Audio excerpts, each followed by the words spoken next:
Misteri ini merupakan kisah nyata yang dialami oleh mahasiswa salah satu universitas terkemuka di Yogyakarta.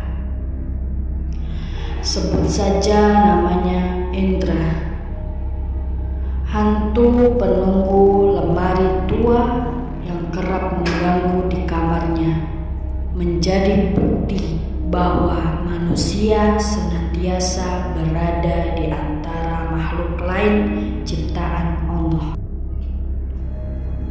Sebelum mengalami kejadian ini, aku sedikit sangsi terhadap makhluk halus yang sering mengganggu manusia.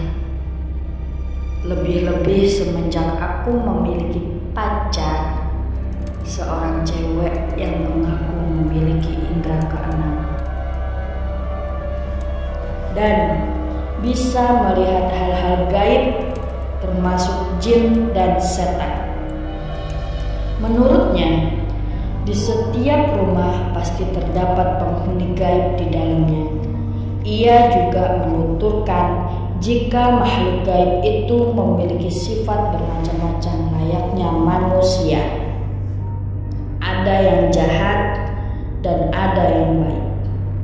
Singkat cerita, di semester 3 aku pindah dari kosan dekat ke kampus di rumah Bude yang berada di daerah Bantul Selatan bersama kakak yang kini sedang bekerja, sebut saja namanya Andri.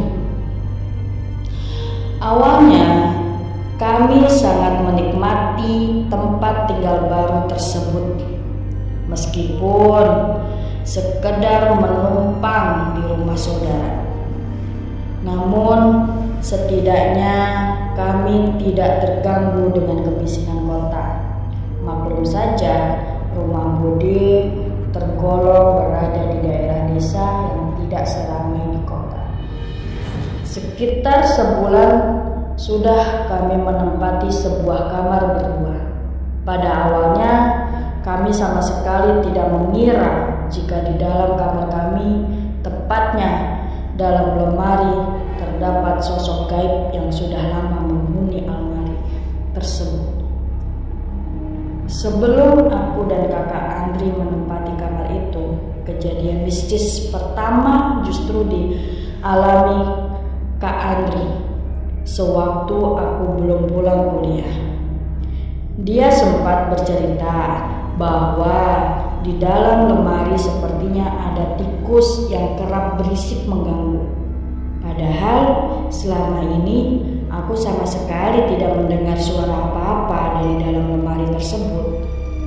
Hingga suatu malam suara seperti seorang mengetuk pintu terdengar dari dalam lemari. Kak Andri lantas membangunkanku dan mengajak untuk membongkar barang-barang dalam lemari untuk mencari kemungkinan adanya tikus di dalamnya.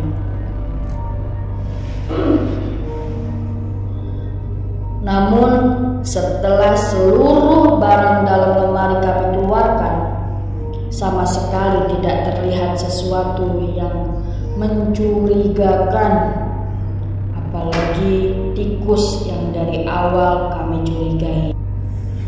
Karena kesal dengan suara ketukan dari dalam lemari, akhirnya aku, Kak Andri, meminta untuk tidak memasukkan barang apapun dulu ke dalam lemari, kemudian kembali menutupnya.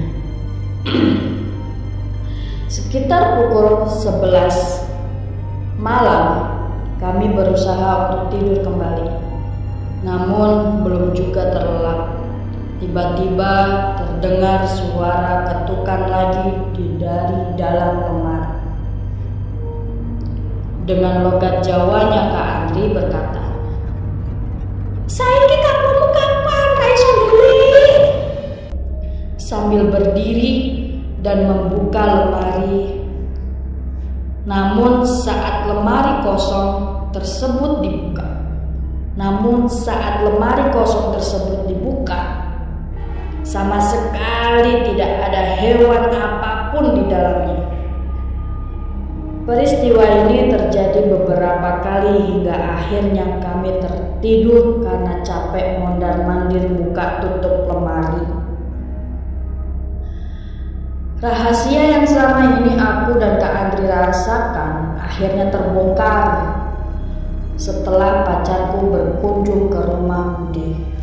Singkatnya, sehabis sholat maghrib, dia minta untuk numpang ngacak dan membenah jilbabnya karena mau pulang. Satu-satunya cermin yang aku punya ya hanya di dalam lemari.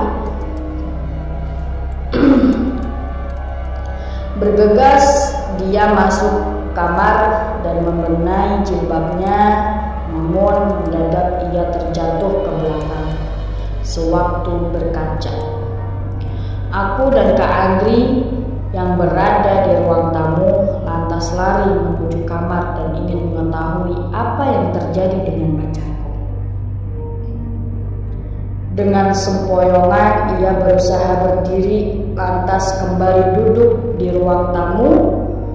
Setelah aku tanya, dia mengaku bahwa ada sosok hantu penunggu di dalam lemari yang mendorongnya hingga terjatuh. Sontak aku dan Kak Andri kaget dengan kesaksian pacarku tersebut.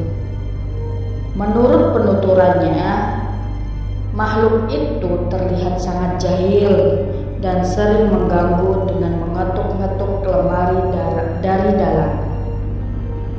Wah, ini rupanya kemampuan pacarku benar-benar nyata. Padahal selama ini aku tidak pernah mengatakan perihal suara dari dalam lemari tua tersebut.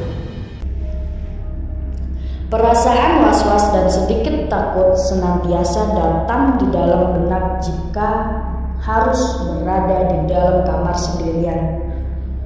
Tak heran jika aku banyak memilih berada di luar kamar saat Kak Andri tak ada di rumah. Peristiwa mistis kedua aku alami sendiri sewaktu menonton pertandingan sepak bola di layar kaca. Waktu itu sekitar jam 1 dini hari. Sementara Kak Andri sudah tertidur dengan lelapnya. Di samping tempatku duduk melihat pertandingan bola, tiba-tiba bungkusan makanan kecil yang tadi dibeli Kak Andri bergerak sendiri, seperti ada yang menarik. Tanpa rencana, suara teriakan keluar juga dari mulutku, yang kemudian membangunkan Kak Andri dan Bude dari tidur mereka.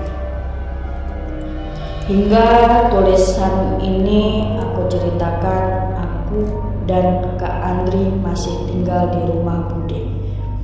Kami juga masih menggunakan lemari tersebut yang konon ada penunggunya itu. Itulah cerita hantu penunggu lemari tua yang dialami oleh Endra dan Andri. Hal tersebut seolah mengingatkan kita bahwa di dunia ini kita diciptakan berdampingan dengan makhluk lain, baik yang kasat mata maupun tidak kasat mata.